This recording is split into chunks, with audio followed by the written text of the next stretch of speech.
Hola, hola, hola, buenos días, buenas noches, buenas tardes, cualquier hora es donde tú estás. Hola. Hey, everybody, this is Tasha of Tasha Teaches Spanish with another episode of Hablamos Español. And if this is your first time viewing the program, hola, gracias y bienvenido.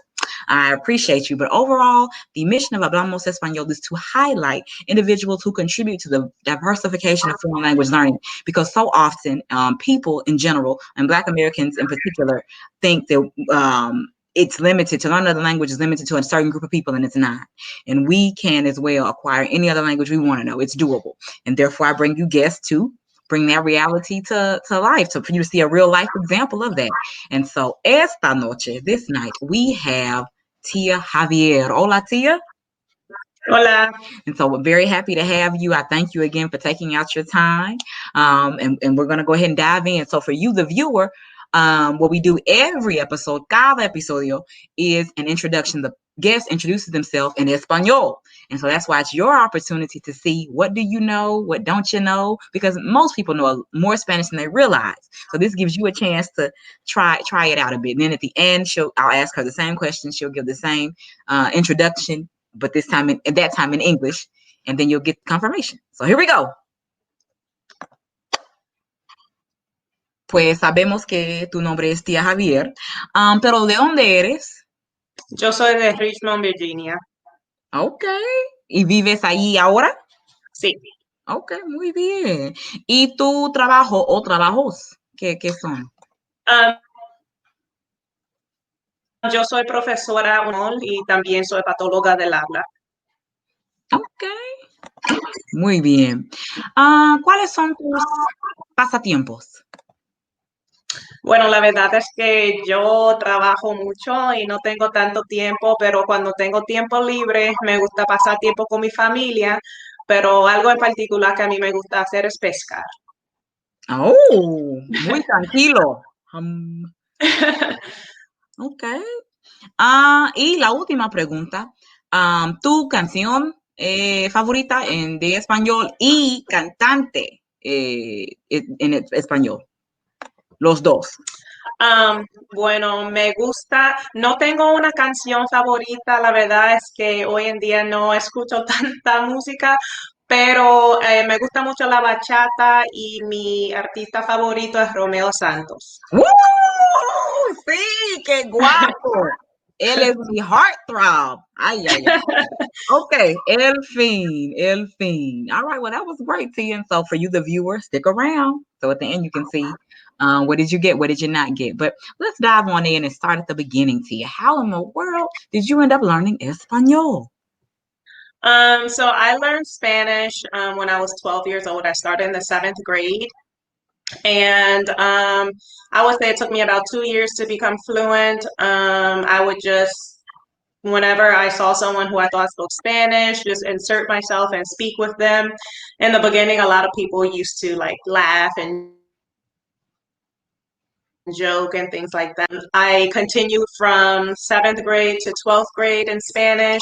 Then I got a bachelor's in Spanish and also a master's degree in Spanish. Tia, so you've been serious about this from the beginning.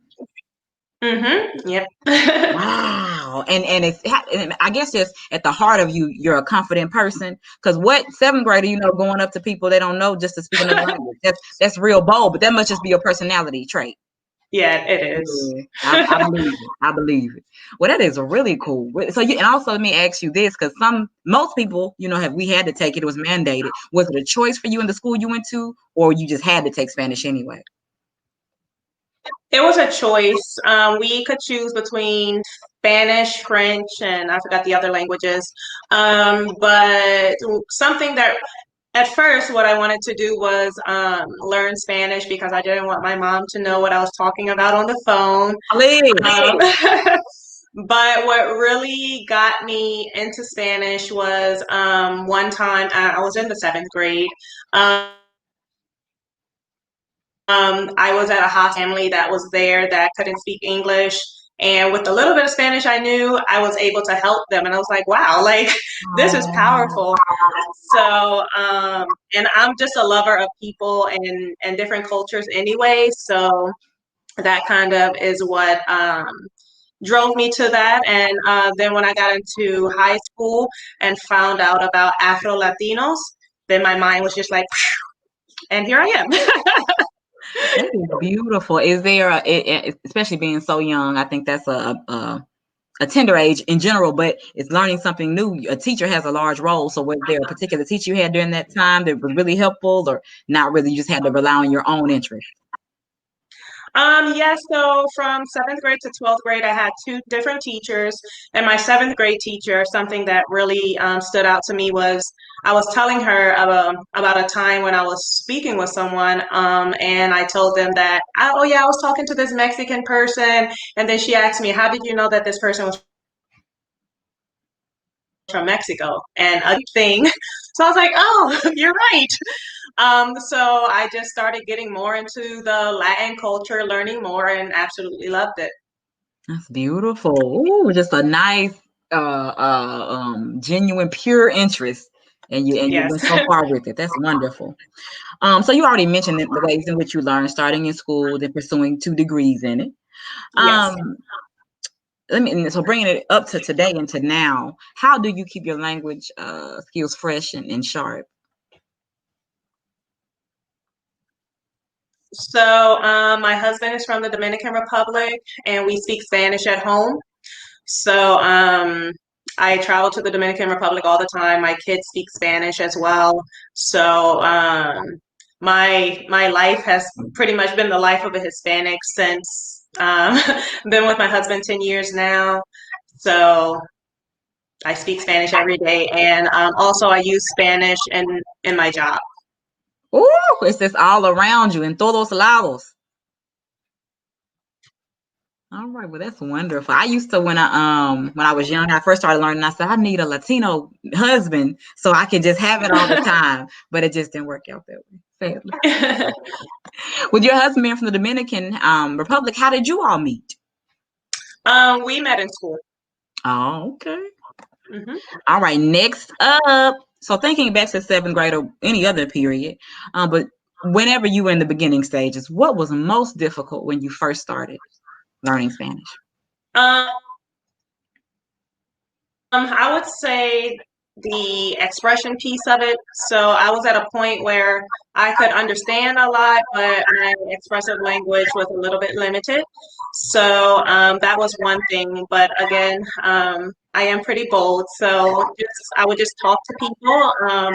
My mom at the time would go to this store that was owned by Hispanics, and while she was shopping, I would just talk to the owner, and that was kind of some of the ways that I practiced. And that was that language much better. All right. Yeah, that's really common for many people. The speaking, the last, it's like the last step, having to get over your own nerves. Yeah. Is there anything that now you find difficult with the language or about the language? Honestly, I feel that I speak Spanish as well as I speak English. So, Good answer. Good answer. What are and I'm sure for you it's a lot of ways. So, what are the different ways in which Spanish has benefited you, whether professionally, personally, or another way? I'm sorry, can you repeat that? You froze a little. What are the different ways in which Spanish has benefited you personally, professionally, or in any other way? It has benefited me in a lot of ways. So one, personally, I have been able to have friendships with a lot of people who I might not have been able to had I not spoken Spanish. My family, so my husband, my children. Um, Spanish has also helped me speak French and Portuguese as well. And Ooh. um, having that Spanish background really helped me to that. And then professionally, I opened my business. I have a speech therapy practice, and I'm the only Spanish-speaking speech therapist in my area. So all of the Hispanics come to me. Winning. So, and there are only 225 Black Spanish-speaking speech therapists in the entire country. You Um, said 200 and what, 25? so 225, yes. Um, So, and when I graduated as a speech therapist, there was a girl who graduated with me, and we got the same job. She was part of my cohort, and because I spoke Spanish, I was able to get $20,000 more than what she was earning because of my Spanish skills. Woo, I love it. Those are great pros. Great pros. Let's see, what is the next? Oh, you already mentioned your business, so let's dig into that. What I guess for you it was already a plan, like you knew you wanted to be a speech pathologist, so it was just automatic you're gonna start this business. It wasn't like you took the Um, entrepreneur, I'm just feeling this out route. So what happened was when my daughter was 3 years old, I couldn't understand anything that she was saying. And since we do speak Spanish at home, I was looking for a Spanish-speaking speech therapist. I was in the last, semester of my Spanish. I was planning to get a PhD, but instead I went for speech therapy. And my idea upon doing that was to open this speech therapy practice and specialize in bilingualism. And the idea though stemmed from your daughter's difficulty in speaking. Yes. Beautiful. And so how long have you been in business? I opened my business in January. In June, my job actually fired me once they found out that I had and then I Hold on, decided to open up a brick and there was an yes. interruption. I heard you say your job fired me. Cut. What did you say? Oh yes, so my job fired me once they found out that I started my private practice. So then I just jumped head into entrepreneurship and decided to do Yeah. it full time. So I opened the doors of my practice on September 1st, and here we are, October 14th, and I have 25 patients. So Ooh. Come on, revenue. That's beautiful. So back to what yeah. you just said, really, is it legal for a speech pathologist to work for another organization and have their own?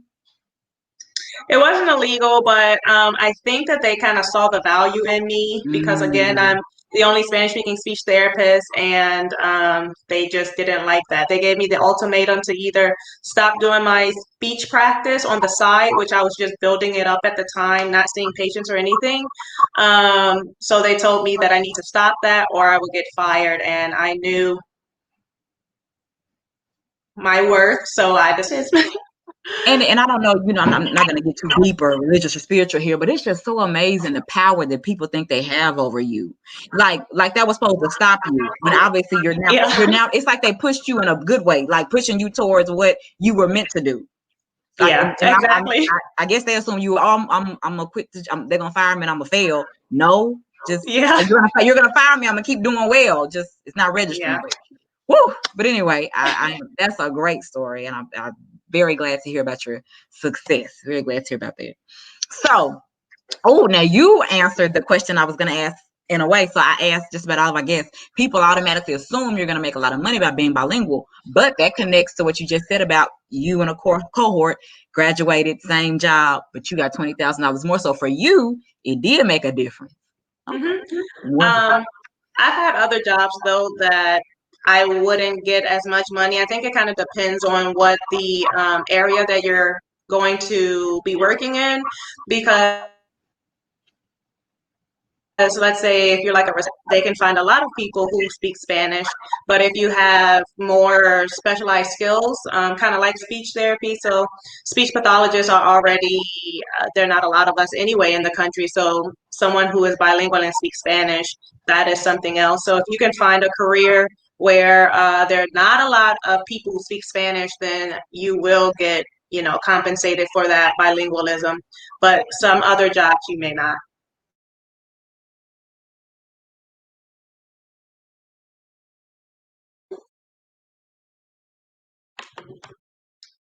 I think I lost you.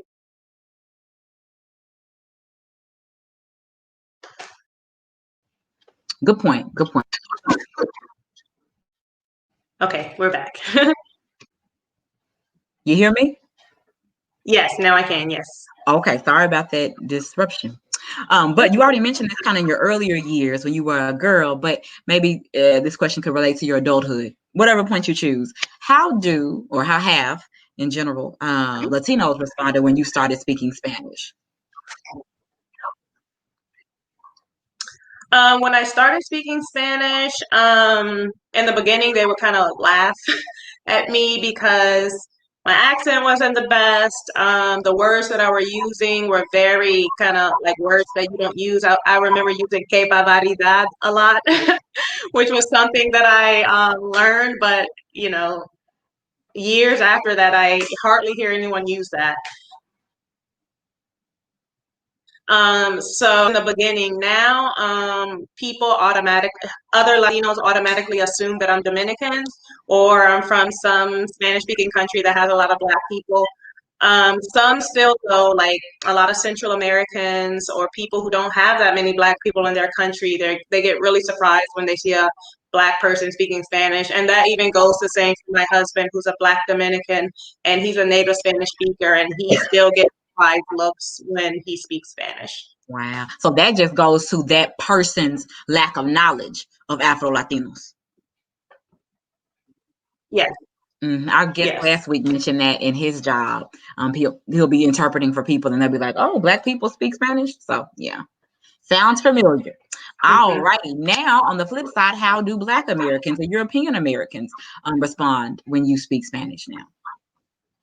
You say European Americans or That's the word I use. all White people. Yeah, I just like that. Whatever word you want to use. Okay. I didn't know if you were talking about like white people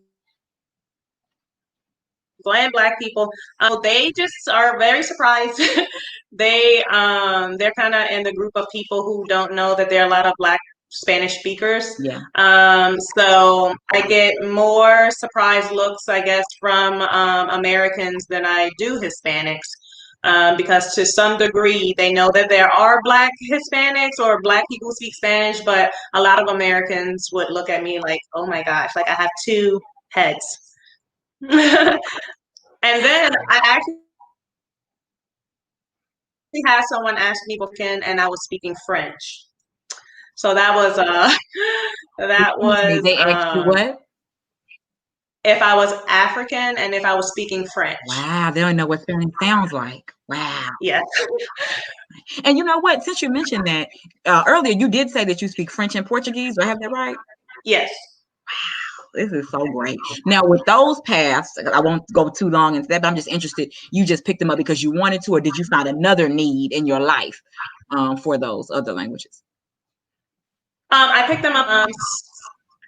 I picked them up because I wanted to.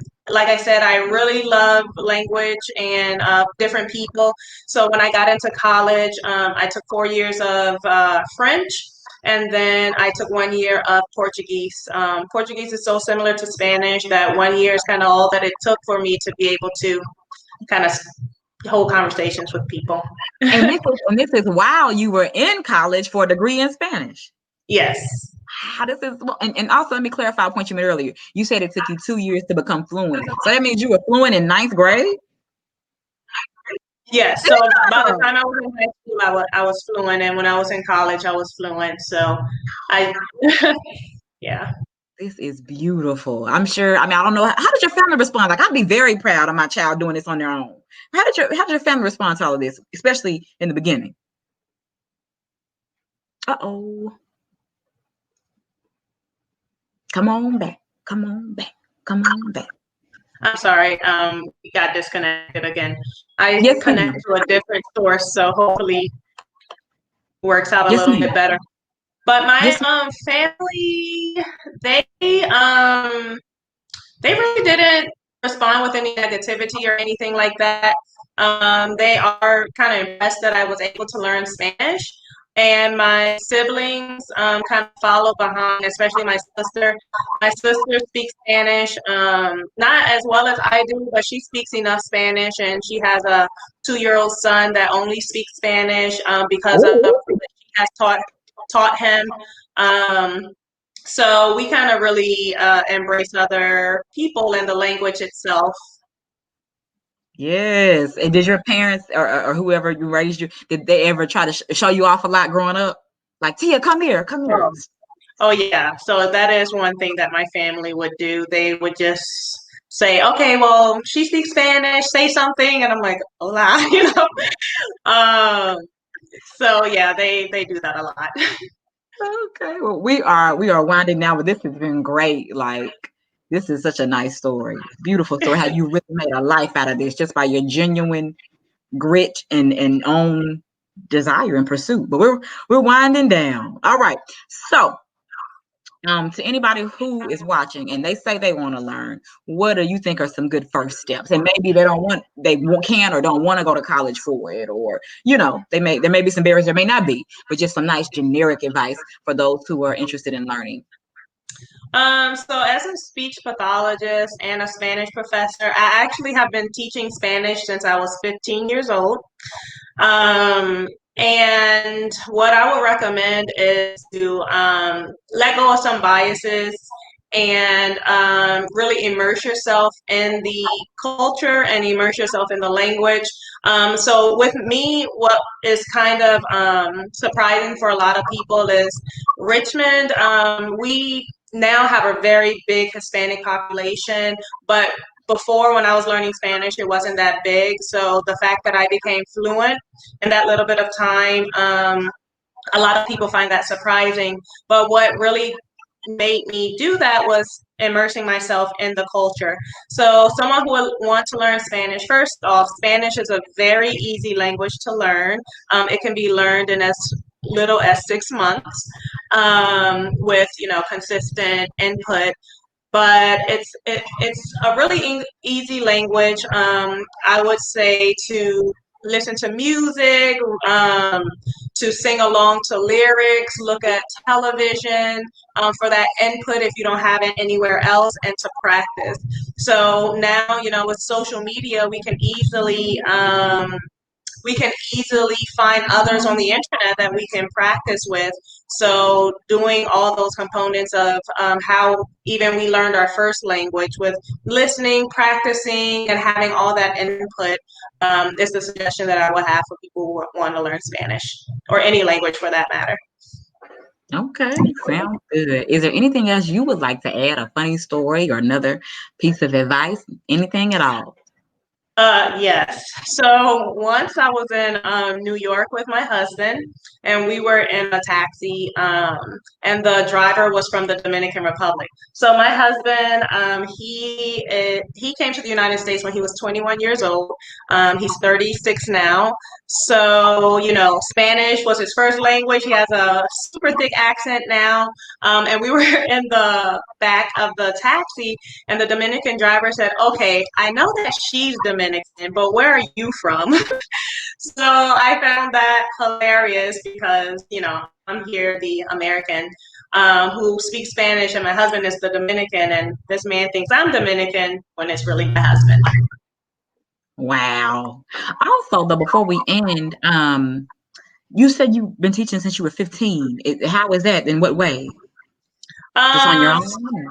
so I was in this program called the International Baccalaureate Program, the IB program.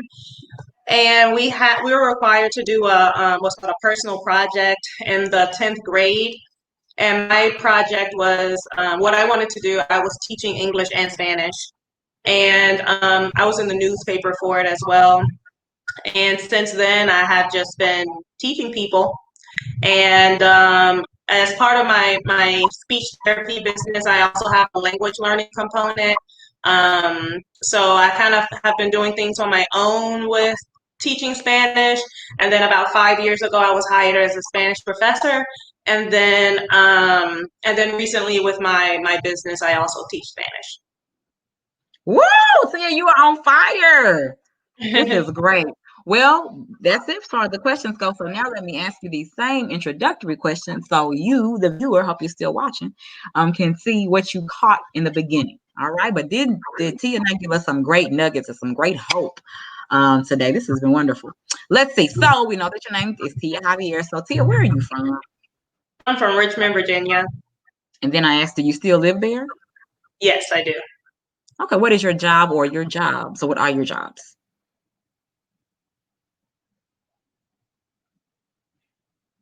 Well, it looks like she got cut off and she completely went away from the screen this time. So I'm going to cut it there. But thank you so much for watching. I pray that it was beneficial and we'll be back próximo viernes next Friday. So until then, hasta luego. Bye.